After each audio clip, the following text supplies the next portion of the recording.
Menurut catatan Tompires Portugal, saat kemaharajaan Konfederasi Sunda Galuh Bersatu yang populer disebut Pajajaran berkuasa sejak tahun 1482 sampai 1579 Masehi, telah memiliki 6 buah bandar laut atau pelabuhan yang menyaingi Bandar Malaka, yaitu Bantam atau Banten, Pomdam maksudnya Pontang, Ciguide atau Cigede, Tamgaram maksudnya Tangerang, Cemaro maksudnya Muara Cimanuk, dan pelabuhan utama terbesarnya adalah Capala yang maksudnya Sunda Kalapa. Namun sejak tahun 1430, Pangeran Walang Sungsang mendirikan negeri Cirebon. Maka pelabuhan Cemaro, muara Sungai Cimanuk terlepas dari Pajajaran. Lalu sejak tahun 1526, Pangeran Sarip Hidayatullah mendirikan Keadipatian Banten di bawah Cirebon. Maka pelabuhan Teluk Banten, Tangerang, dan Sunda Kalapa pun secara bertahap terlepas dari kekuasaan Pajajaran. Pelabuhan Teluk Banten dan Sunda Kalapa merupakan pelabuhan besar perdagangan internasional yang banyak dikunjungi kapal dagang Cina, Eropa, dan Arab. Bahkan sejak Banten menjadi kesultanan, terjadi arus masuk mata uang tembaga Cina secara besar-besaran atas perniagaan rempah-rempah dan biji besi. Arus keluar mata uang tembaga Cina yang sedemikian besar ke Banten membuat khawatir para pejabat kekaisaran Cina karena bahan bakunya semakin langka. Sehingga pada tahun 1590 dibuatlah mata uang baru picis Cina di Guangdong dan Pujian yang terbuat dari campuran timah. Lalu pada tahun 1596, uang picis Cina yang bahan dasarnya bermutu rendah itu beredar membanjiri Banten hingga ke pedalaman Pulau Jawa. Pedagang Cina membawanya untuk membeli lada dengan nilai picis yang dihargai 1/4 dari 1 keping uang tembaga yang telah lama beredar di pasar Banten. Mata uang baru yang terbuat dari timah murah ini membuat khawatir kalangan pedagang Eropa, dikarenakan mata uang logam picis Cina itu akan rusak sendiri dalam waktu 3 hingga 4 tahun serta mudah ditiru. Sementara itu, bahan baku timah menjadi hambatan bagi Eropa untuk membuat sendiri uang picis secara lokal, dalam artian tidak mengimpornya dari Guangdong atau Fujian. Akhirnya, orang Inggris menemukan tempat pasokan timah di Banten. Terjadilah pembelian timah yang terus meningkat dari tahun 1608 sebanyak 20 ton per tahun menjadi 60 ton pada tahun 1615. Lalu meningkat lagi sampai 150 ton per tahun pada tahun 1636. Karena Inggris menggunakan sebagian dari pesanan timah itu untuk membuat peluru. Sedangkan timah yang dicetak menjadi mata uang kemudian dikirim untuk memasok wilayah Banten, Palembang, dan Banjarmasin. Pada periode tahun 1613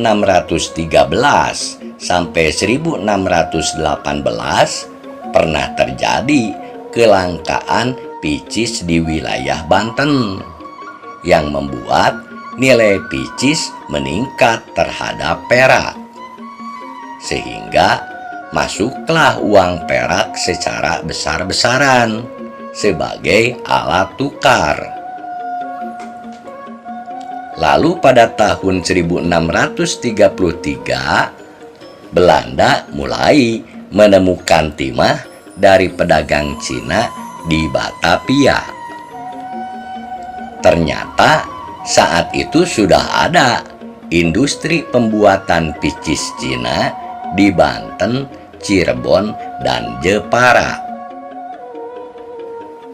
Belanda berusaha memonopoli timah dengan para pengusaha Cina terkemuka yang berada di Nusantara. Belanda lebih berhati-hati dalam menjual timah-timah mereka dikarenakan takut timah-timah tersebut dijadikan pasokan keperluan militer oleh musuhnya. Karena saat itu Belanda sedang bermusuhan dengan Spanyol dan Portugis selama 80 tahun. Sejak tahun 1588, Kesultanan Mataram masa Danang Sutawijaya muncul setelah meninggalnya Sultan Hadiwijaya Jakatingkir dari Pajang. Kemudian Mataram mengadakan ekspansi wilayah dan diplomasi guna mendapatkan pengakuan atas eksistensinya. Sehingga wilayah-wilayah di sebelah timur Mataram satu demi satu ditaklukkannya.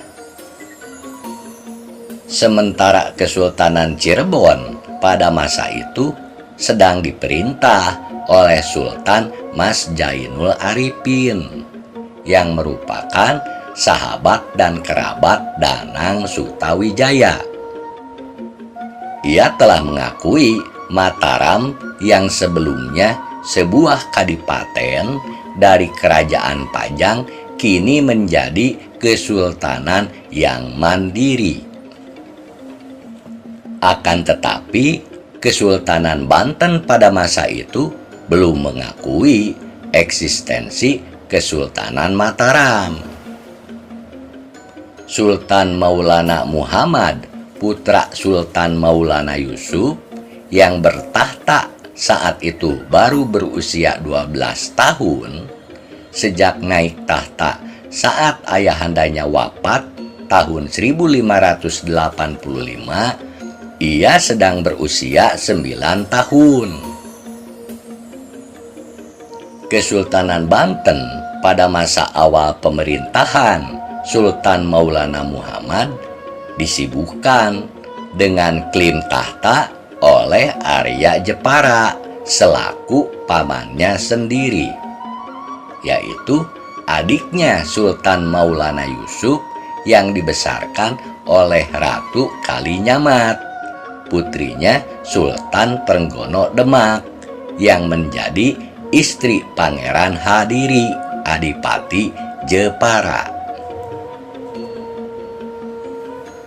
Pangeran Arya Jepara mengajukan dirinya agar dijadikan Wali Sultan Banten yang baru berusia 12 tahun sampai Pangeran Maulana Muhammad cukup umur untuk memegang pemerintahan.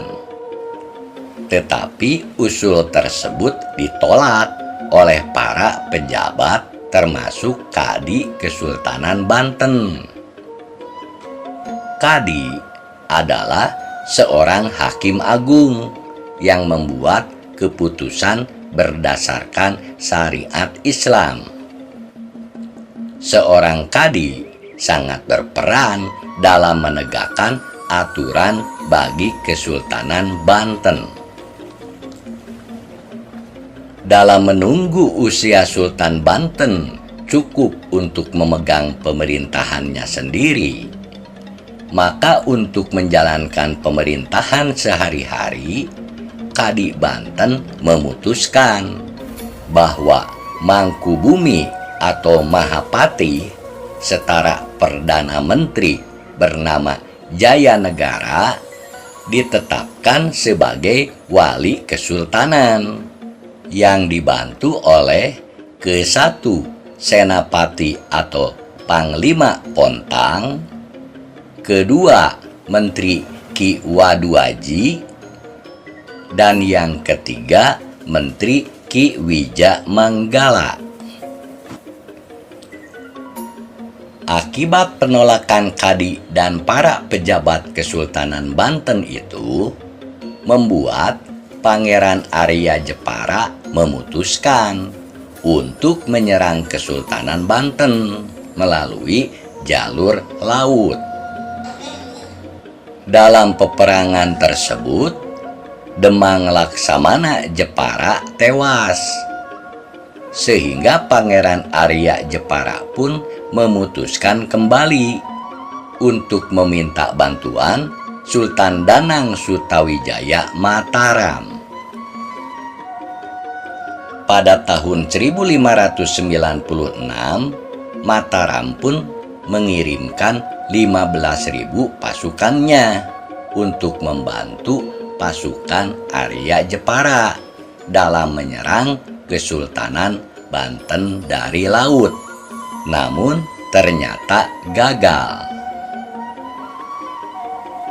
Setelah mengatasi serangan Mataram dan Jepara tahun 1596, Sultan Maulana Muhammad memimpin armada penyerangan ke wilayah Palembang atas permintaan Pangeran Mas, putra Arya Penggiri, cucu Sunan Prawoto dari Kesultanan Demak, karena ia berambisi menjadi penguasa Palembang.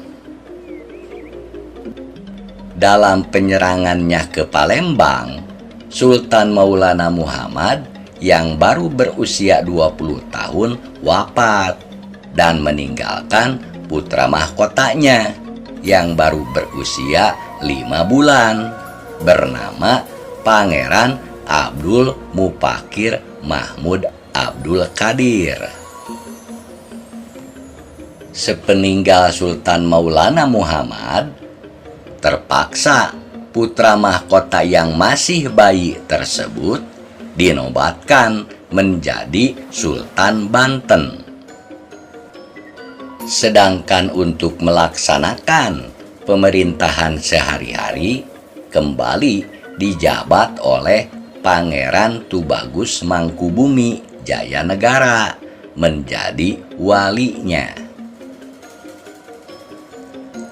Pangeran Tubagus Jayanegara dikenal sebagai pejabat Kesultanan Banten yang handal dan sangat konsisten, sehingga dalam 2 kali masa jabatannya sebagai Wali Sultan Banten, Kesultanan Banten pun berada dalam kondisi yang prima.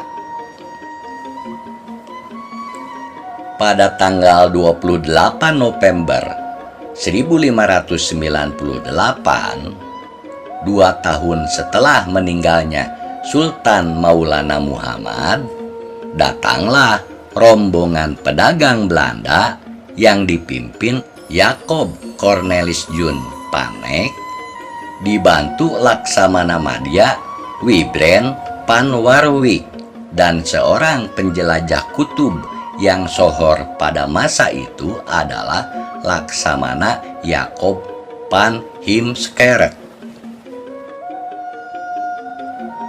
Sementara dampak peristiwa perang selama 80 tahun dengan Spanyol, Belanda yang selama ini membeli rempah-rempah dari Lisabon, Portugal, dan menjualnya kembali ke Jerman dan sekitarnya, mengalami kesulitan saat Spanyol menguasai Portugal dan melarang kapal-kapal dagang Belanda berlabuh di wilayah yang dikuasainya.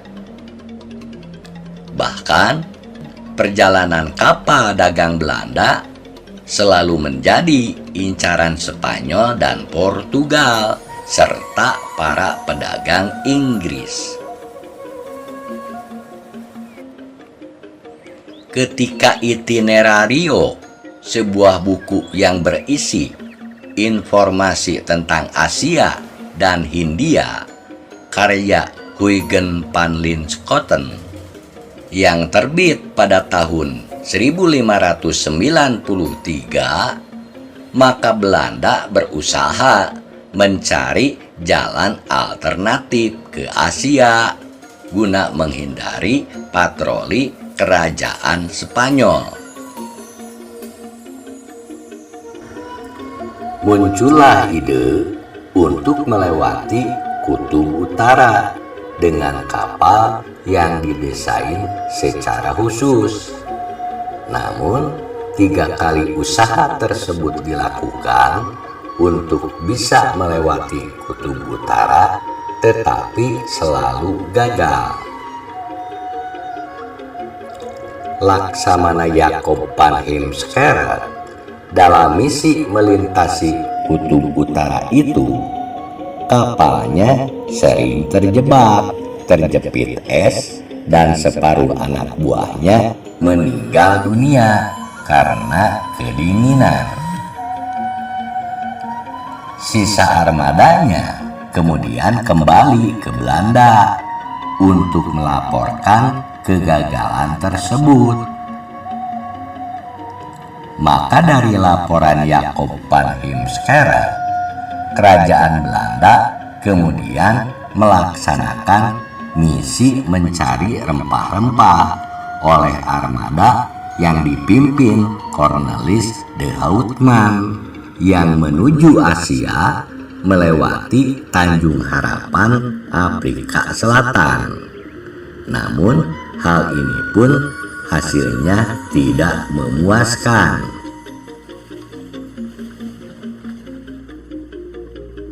Lalu pada misi keduanya, berlayarlah armada baru yang dipimpin Jacob Panek, dibantu Laksamana Jacob van Heemskerk, untuk dapat mengikuti arahan dari seorang astronom dan kartografer atau pembuat peta kelahiran Flandria, Belgia, yang bernama Petrus Plancius.